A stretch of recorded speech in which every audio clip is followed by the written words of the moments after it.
दोबारा फिक्स्ड है, साथ ही साथ में तोशाखाना भी फिक्स्ड है, साथ ही साथ में इद्दत और निकाह भी फिक्स्ड है।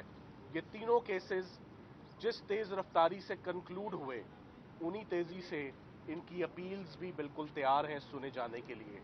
मुझसे पूछा एक दो मीडिया वालों ने, मेरे भाइयों ने 2 दिन पहले, कि क्या वजह है कि इमरान खान साहब की अपील्स इतनी जल्दी कैसे लग गई।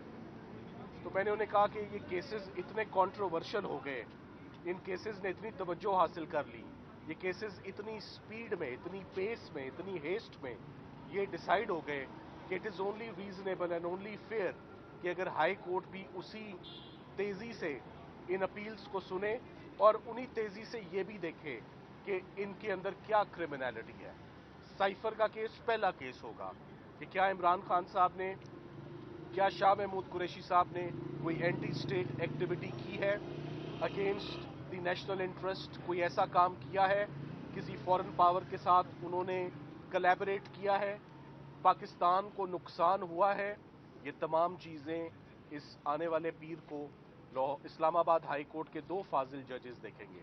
जो अंजाम साइफर के मुकदमे का होगा, चाहे वो सज़ा हो चाहे वो जजा हो, वही आप देखेंगे कि वही मुकद्दर बाकी सारे केसेस का होगा, क्योंकि उसी पैटर्न पे और उसी लाइन पर तमाम केसेस कंक्लूड हुए।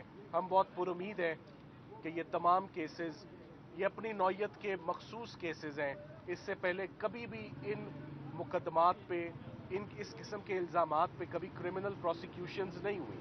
मिसाल के तौर पे अलकादिर केस जिसमें से हम बाहर आ रहे हैं, ये करप्शन के लिए है, ये करप्ट प्रैक्टिसेस के लिए, ये मिस यूज ऑफ पावर के लिए, ये मिस यूज ऑफ अथॉरिटी के लिए, ये किसी ट्रस्ट के लिए नहीं है।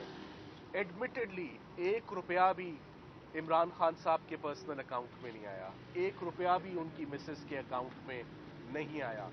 सो नैब की सारी प्रोसिक्यूशन सेक्शन 9 की जो बेसिस होती है वो डिसऑनेस्टी होती है, वो रॉन्गफुल गेन होता है, वो रॉन्गफुल लॉस होता है।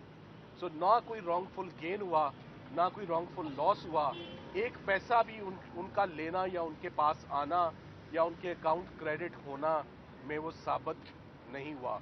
तो ये भी बड़ी इलॉजिकल सी प्रोसिक्यूशन है। जैसे कि पहली प्रोसिक्यूशंस हुई one of its kind, foreign funding देख लें, फॉरेन फंडिंग के ऊपर कभी किसी पार्टी की क्रिमिनल प्रोसिक्यूशन नहीं हुई, एफआईए ने 3 मुकदमे दे दिए। इमरान खान साहब की एक तकरीर के ऊपर जज जेबा वाले वाक़े पर दहशतगर्दी लग गई, इस्लामाबाद हाई कोर्ट ने वो तोड़ दी थी। उसके बाद साइफर का एक अनोखा और यूनिक मुकदमा जो है वो चलाया जाता है।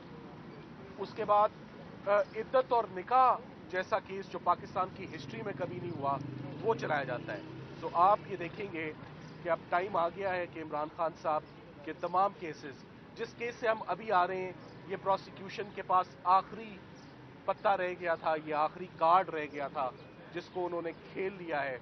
हम चाहते हैं जहाँ इतने केसेस आपने कंक्लूड कर लिए हैं, सजाएं दे दी हैं, इसमें भी जो आप करना चाहते हैं आप वो भी कर लें, ताकि एक ही दफ़ा इस्लामाबाद हाई कोर्ट तमाम केसेस का जायज़ा ले ले कि किस इल्ज़ाम में सब्सटेंस है, किस एलिगेशन में वेट है। तो उसके मुताबिक ये फैसले अब होने जा रहे हैं 1 हफ्ते में। मैं उम्मीद करता हूँ इन दी एंड कि रमज़ान के अंदर मैं इमरान खान साहब की रिहाई देख रहा हूँ, मैं इमरान खान साहब को बाहर आते हुए देख रहा हूँ, क्योंकि रमज़ान से आगे उनको अंदर रखने का कोई भी जवाज़ किसी भी किस्म का अब नहीं रह जाता, स्पेशली जबकि इन तमाम केसेस का मकसद सबको मालूम है, उसका पॉलिटिकल एंगल था, पॉलिटिकल विक्टिमाइजेशन थी।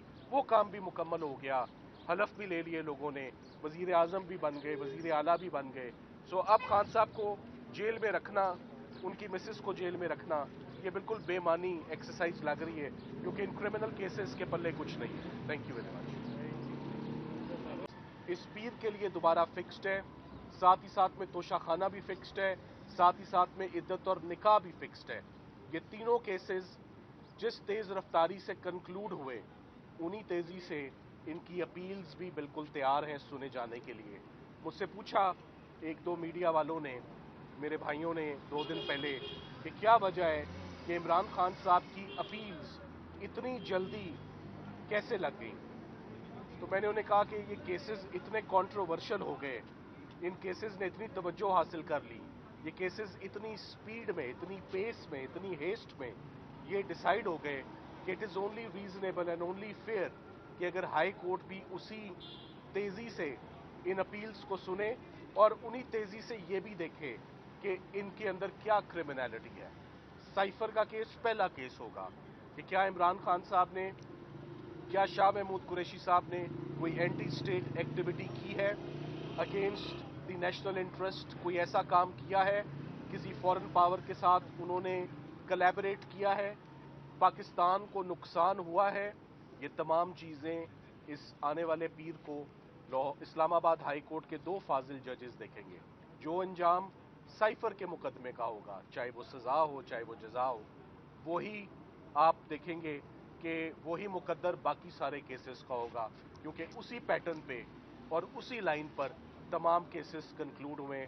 हम बहुत पुरुमीद हैं कि ये तमाम केसेस ये अपनी नौयत के मखसूस केसेस हैं।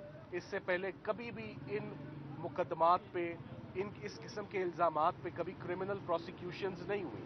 मिसाल के तौर पे अलकादिर केस जिसमें से हम बाहर आ रहे हैं, ये करप्शन के लिए है, ये करप्ट प्रैक्टिसेस के लिए, ये मिसयूज ऑफ पावर के लिए, ये मिसयूज ऑफ अथॉरिटी के लिए, ये किसी ट्रस्ट के लिए नहीं है। एडमिटेडली 1 रुपया भी इमरान खान साहब के पर्सनल अकाउंट में नहीं आया, 1 रुपया भी उनकी मिसेस के अकाउंट में नहीं आया। सो नैब की सारी प्रोसिक्यूशन सेक्शन 9 की जो बेसिस होती है वो डिसऑनेस्टी होती है, वो रॉन्गफुल गेन होता है, वो रॉन्गफुल लॉस होता है। सो ना कोई रॉन्गफुल गेन हुआ, ना कोई रॉन्गफुल लॉस हुआ, 1 पैसा भी उनका लेना या उनके पास आना या उनके अकाउंट क्रेडिट होना में वो साबित नहीं हुआ। तो ये भी बड़ी इलॉजिकल सी प्रोसिक्यूशन है। जैसे कि पहली प्रोसिक्यूशंस हुई one of its kind, foreign funding देख लें, फॉरेन फंडिंग के ऊपर कभी किसी पार्टी की क्रिमिनल प्रोसिक्यूशन नहीं हुई। FIA ने 3 मुकदमे दे दिए। इमरान खान साहब की एक तकरीर के ऊपर जज ज़ेबा वाले वाक़े पर दहशतगर्दी लग गई, इस्लामाबाद हाई कोर्ट ने वो तोड़ दी। उसके बाद साइफर का एक अनोखा और यूनिक मुकदमा जो है वो चलाया जाता है। उसके बाद इद्दत और निकाह जैसा केस जो पाकिस्तान की हिस्ट्री में कभी नहीं हुआ वो चलाया जाता है। तो आप ये देखेंगे कि अब टाइम आ गया है कि इमरान खान साहब के तमाम केसेस, जिस केस से हम अभी आ रहे हैं, ये प्रोसिक्यूशन के पास आखिरी पत्ता रह गया था, ये आखिरी कार्ड रह गया था जिसको उन्होंने खेल लिया है। हम चाहते हैं जहाँ इतने केसेस आपने कंक्लूड कर लिए हैं, सजाएं दे दी हैं, इसमें भी जो आप करना चाहते हैं आप वो भी कर लें, ताकि एक ही दफ़ा इस्लामाबाद हाई कोर्ट तमाम केसेस का जायज़ा ले ले कि किस इल्ज़ाम में सब्सटेंस है, किस एलिगेशन में वेट है। तो उसके मुताबिक ये फैसले अब होने जा रहे हैं 1 हफ्ते में। मैं उम्मीद करता हूँ इन दी एंड कि रमज़ान के अंदर मैं इमरान खान साहब की रिहाई देख रहा हूँ, मैं इमरान खान साहब को बाहर आते हुए देख रहा हूँ, क्योंकि रमज़ान से आगे उनको अंदर रखने का कोई भी जवाज़ किसी भी किस्म का अब नहीं रह जाता, स्पेशली जबकि इन तमाम केसेस का मकसद सबको मालूम है, उसका पॉलिटिकल एंगल था, पॉलिटिकल विक्टिमाइजेशन थी। वो काम भी मुकम्मल हो गया, हलफ भी ले लिए लोगों ने, वज़ीर आज़म भी बन गए, वज़ीर आला भी बन गए। सो अब खान साहब को जेल में रखना, उनकी मिसेस को जेल में रखना, ये बिल्कुल बेमानी एक्सरसाइज लग रही है, क्योंकि इन क्रिमिनल केसेस के पल्ले कुछ नहीं है। Thank you very much.